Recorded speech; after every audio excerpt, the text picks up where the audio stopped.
خضر علیہ السلام سے ملے تو انتہائی ادب کے ساتھ اپنا مقصد بیان کرتے ہوئے کہا کہ کیا میں آپ کی پیروی کروں کہ آپ مجھے وہ علم سکھا دیں جو اللہ تعالیٰ نے آپ کو عطا کر رکھا ہے تاکہ اس کے ذریعے سے میں رشد و ہدایت کی راہ پا سکوں۔ خضر علیہ السلام کو اللہ تعالیٰ نے الہام اور کرامت سے نوازا ہوا تھا جس کی وجہ سے انہیں بہت سی چیزوں کی خبر ہو جاتی تھی جو دوسرے لوگوں پر چھپی ہوئی تھیں، حتیٰ کہ موسیٰ علیہ السلام پر بھی وہ مخفی تھیں۔ تفسیر سعدی۔ قالا، اس نے کہا، انک لن تستطیع، بے شک تم قطعاً استطاعت نہیں رکھتے، معی صبرا، میرے ساتھ صبر کرنے کی۔ خضر علیہ السلام نے یہ کہا کہ آپ کو میرے ساتھ رہنے اور میری پیروی کرنے کی قدرت حاصل نہیں، کیونکہ مجھ سے ایسے کام آپ دیکھو گے جو آپ کی شریعت کے خلاف ہوں گے، کیونکہ میرے پاس اللہ تعالیٰ کا عطا کیا ہوا ایسا علم ہے جس کو تم نہیں جانتے، اور تمہارے پاس والے علم سے میں ناواقف ہوں۔ جن باتوں پر میں مامور ہوں ان پر تم نہیں ہو، اور جن پر تم مقرر ہو ان پر میں نہیں، تو اس لیے میرے ساتھ رہنا مشکل ہے۔ وَكَيْفَ تَصْبِرُ، اور تم کیسے صبر کر سکتے ہو، عَلَىٰ مَا لَمْ تُحِطْ، اس پر جو نہیں تم نے احاطہ کیا، بِهِ خُبْرًا، جس کا علم سے، یعنی آپ کسی ایسے معاملے میں کیسے صبر کر سکتے ہیں جس کے مقصد اور انجام کا آپ کو علم نہیں، جو کام آپ کی شریعت کے خلاف ہوں گے اس پر اعتراض کرنے پر آپ مجبور ہو جاؤ گے۔ قَالَ سَتَجِدُونِی، اس نے کہا یقیناً تم پاؤ گے مجھے، انشاء اللہ،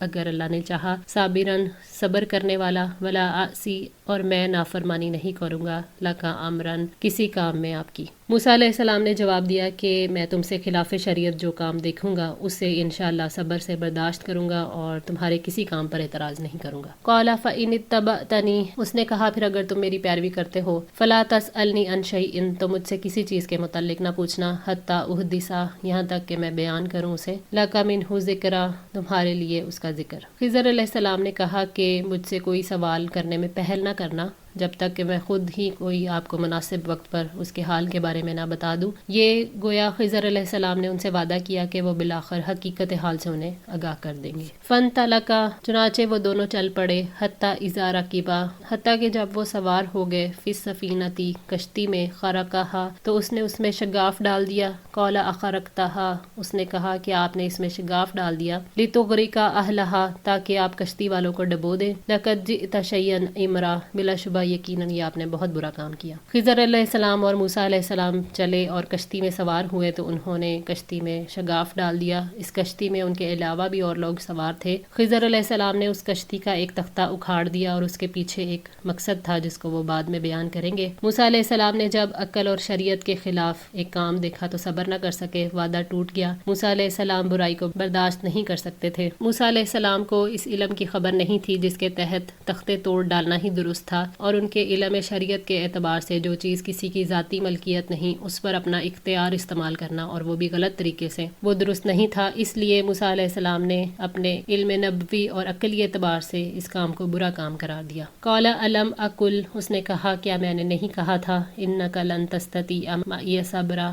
کہ تم میرے ساتھ صبر کرنے کی قطعاً استطاعت نہیں رکھتے۔ خضر علیہ السلام نے موسیٰ علیہ السلام کو شرط یاد دلائی اور کہا کہ میں نے تم سے پہلے ہی کہہ دیا تھا کہ تم سے صبر نہیں ہو سکے گا، کیونکہ ان کاموں کے بارے میں تم علم نہیں رکھتے اور ان کاموں کی مصلحتوں کے بارے میں تمہارا علم کچھ نہیں بتاتا۔ قَالَ لَا تُؤَاخِذْنِی، کہا نہ تم مواخذہ کرو میرا، بِمَا نَسِیتُ، جو میں بھول گیا اس پر، وَلَا تُرْہِقْنِی، اور نہ تو چھا جا مجھ پر، مِنْ أَمْرِی، میرے معاملے میں، عُسْرًا، تنگی کر کے۔ موسیٰ علیہ السلام نے خضر علیہ السلام سے معذرت کرتے ہوئے کہا کہ مجھے افسوس ہے کہ میں ان شرطوں کو بھول گیا، میرے ساتھ سختی کا نہیں، آسانی کا معاملہ کریں اور مجھے مشکل میں نہ ڈالیں۔ فَانْطَلَقَا، چنانچہ وہ دونوں چل پڑے، حَتَّىٰ إِذَا لَقِیَا، یہاں تک کہ جب وہ دونوں ملے، غُلَامًا، ایک لڑکے سے، فَقَتَلَهُ، تو اس نے اسے قتل کر دیا۔ قَالَ أَقَتَلْتَ نَفْسًا، کہا کیا قتل کر دیا تم نے ایک جان کو، زَکِیَّةً، جو پاک تھی، بِغَیْرِ نَفْسٍ، بغیر کسی جان کے، لَقَدْ جِئْتَ شَیْئًا نُکْرًا، بلا شبہ یہ تو آپ نے یقیناً بہت برا کام کیا۔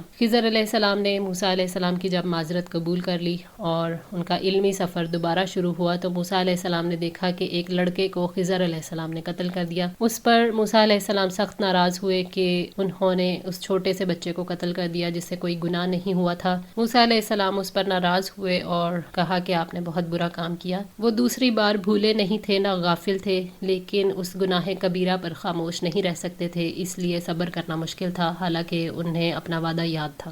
آج کے لیے اتنا ہی، دعا ہے اللہ تعالیٰ ہماری اس کوشش کو قبول فرمائیں، ہماری غلطیوں کوتاہیوں کو معاف فرما کر ہماری اصلاح فرمائیں۔ جزاکم اللہ خیر، والسلام علیکم ورحمۃ اللہ وبرکاتہ۔